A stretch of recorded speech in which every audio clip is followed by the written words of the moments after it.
Teman-teman pasti tahu bahwasannya teknologi bukan hanya sebagai pelengkap, tetapi ia juga dipakai untuk beraktivitas, mau itu untuk belajar, belanja, ataupun sekedar berinteraksi. Dan bagi siapapun yang bisa memanfaatkannya dengan baik, maka aktivitasnya akan berjalan dengan lancar dan juga lebih cepat. Halo semuanya, perkenalkan nama saya Diah Sukmawati dengan NIM 250511026990, salah satu mahasiswi dari Program Studi Bimbingan dan Konseling Universitas Riau. Setelah mengikuti rangkaian pembelajaran, hari ini saya akan menyimpulkan beberapa poin-poin penting yang telah saya dapatkan dari mata kuliah literasi digital, yaitu tentang penggunaan aplikasi-aplikasi dan bagaimana etika kita dalam penggunaan teknologi. Di era sekarang, teknologi menjadi fondasi bagi pelajar ataupun mahasiswa agar tidak mudah terjebak hoax, penipuan, dan juga penyalahgunaan teknologi. Maka dari itu, pentingnya memahami dasar hukum yaitu Undang-Undang ITE agar kita sadar bahwasannya setiap tindakan digital itu meninggalkan jejak, baik itu dari komentar negatif, penyebaran data privasi, dan juga plagiarisme.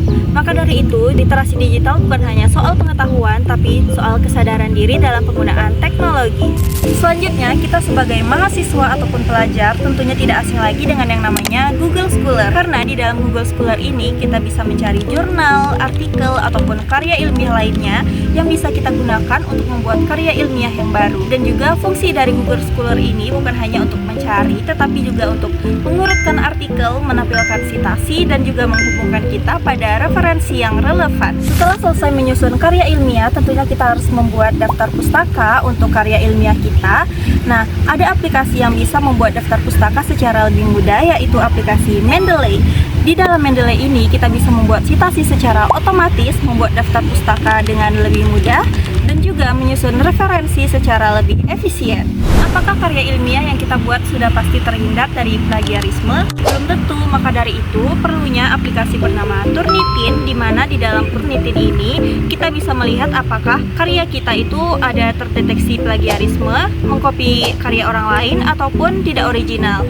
Selanjutnya, saya juga belajar bagaimana cara membuat kerja kelompok menjadi lebih efisien dengan cara berkolaborasi online menggunakan aplikasi Google, di mana di dalam aplikasi Google ini terdapat fitur-fitur lainnya yaitu Google Docs, Google Drive, Google Meet, dan juga Google Form. Dengan adanya fitur ataupun aplikasi-aplikasi ini, hingga semua anggota tim dapat bekerja sama secara lebih efisien dan juga membuat pekerjaan terselesaikan dengan cepat. Tidak ketinggalan, kita juga akan mengulas bagaimana melakukan presentasi dengan baik dengan menghadirkan visual yang jelas, alur yang runtut, sehingga PPT bukan hanya sebagai media tetapi juga sebagai alat untuk menyampaikan pesan dengan baik. Lalu saya juga mempelajari tentang kuesioner, di mana di dalam kuesioner ini kita dapat mengumpulkan data dari responden dengan cara menyebarkannya melalui Google Form. Kuesioner yang baik memiliki pertanyaan yang jelas, tidak bias, sederhana, dan juga sesuai dengan kebutuhan penelitian.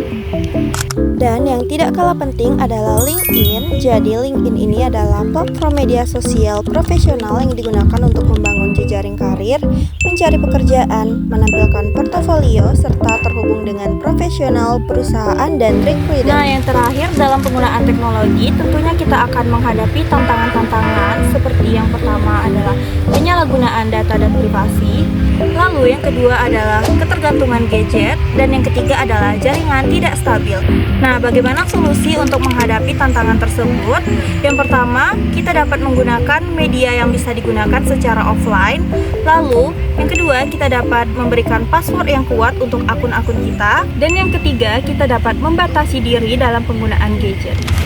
Jadi itulah tadi rangkuman dari pembelajaran yang saya dapatkan pada mata kuliah literasi digital. Pada intinya, teknologi tetaplah saling berkaitan dengan aktivitas dan menjadi keterampilan penting bagi kita mahasiswa. Dan bagaimana teknologi itu dapat bermanfaat dengan baik, itu tergantung dengan kita cara menggunakannya.